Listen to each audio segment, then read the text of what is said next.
Hi, let's talk about compressors. In this case, we have the Tukan compressor with Trick 2. There was the first version, but that was not so good. So let's see. It's just a normal compressor, like threshold, ratio, attack time, release time, and output gain. I hope you all know how to use compressors. And to show you what it does, I have the drum loop here, derived from Logic, I think. A simple thing. Sounds like this without compression.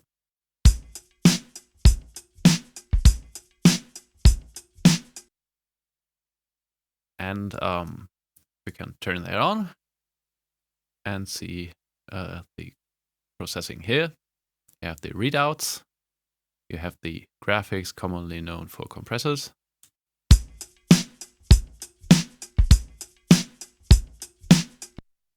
And the maximum gain reduction amount will be displayed down here. To reset that, just click on it. If you don't like this graphic thing, click on the left side of this display, and it will give you a more vintage kind of display.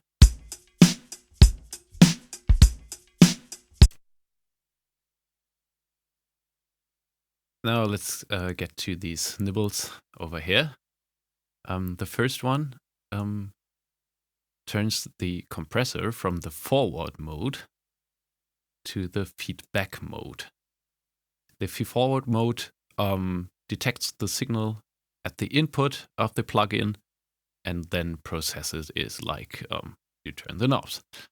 The feedback mode is kind of more interactive between the material coming in and what you dial in, because the detection is placed at the output of the compressor. So it will detect what it will be like and then put the amount of gain reduction. The feed-forward mode is often told to be more precise, whereas the feedback mode is often said to be more musical. Then on the right side, you have internal key and sidechain key. I think you know what that means. Internal key is the detection is based on the material coming in for processing. And if you turn that to sidechain, you have to give the compressor another detection signal on the sidechain inputs 3 and 4.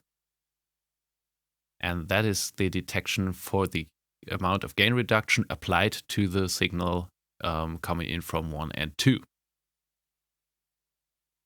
And then there's another thing, the trick thing. In normal mode, you have a normal compressor. And the trick thing is a kind of gate.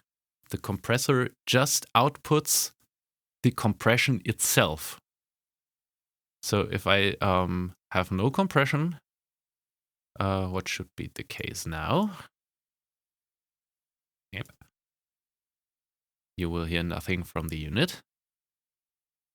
And if we get compression,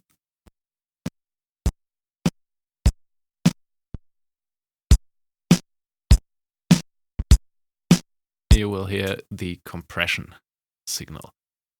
And that sounds a bit crappy now because I have such short times. I recommend you to leave the attack very short, but increase the release time.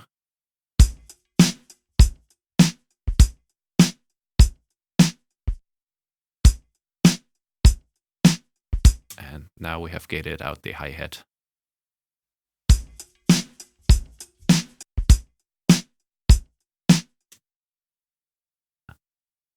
That's the trick.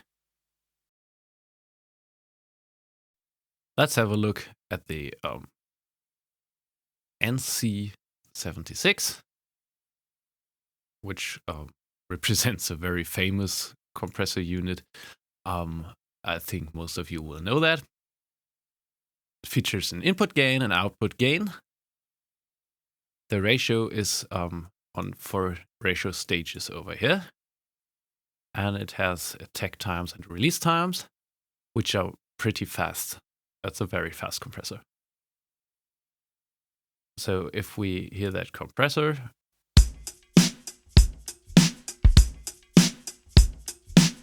will sound something like this. And if I compress harder,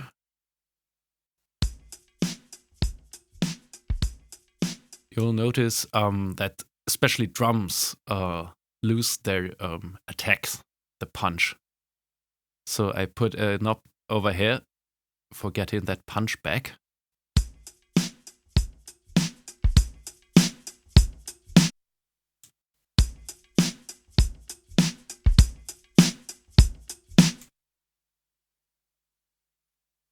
As the Compressor 2, it features a sidechain and a trick. And then we have this all-in button, which pushes all those knobs at once.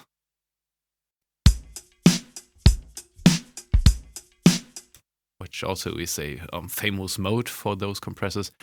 If you want to reset that, just click on one of the ratio stages.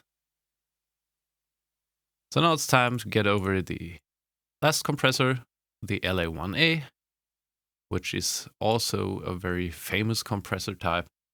It's a feedback tube compressor, which means you have a peak reduction.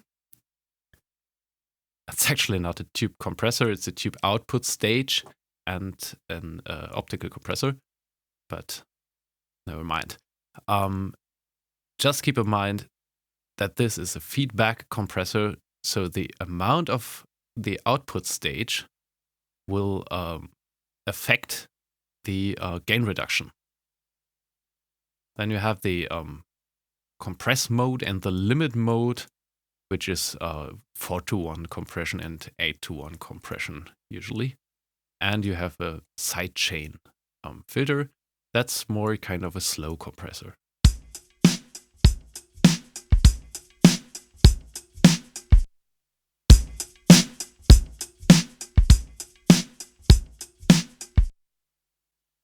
Have fun with these.